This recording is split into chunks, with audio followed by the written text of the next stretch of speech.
guys, today I'll be cooking salmon el papatillo. So the first step is to cut up lemon or lime. I already done that. The second step is to put spices on your fish. Here I'm going to be using black pepper. Black pepper is my host flavor. We're making this out that. Salmon like that. So next, after that, I'm going to put I think dried mint. No, organo. Organo.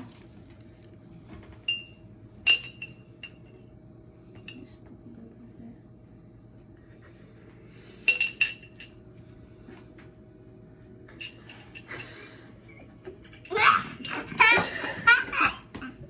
And then a little bit of salt, a pinch of salt.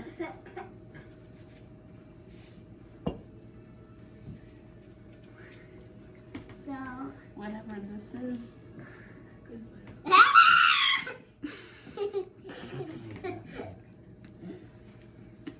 So what And is then this?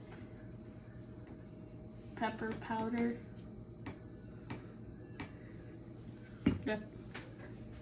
I don't even think I'm gonna eat this anymore. And I then think my dad will eat it. mint. Done. Lemons. You can use lime or lemon. I'm using lime. So we're done to this.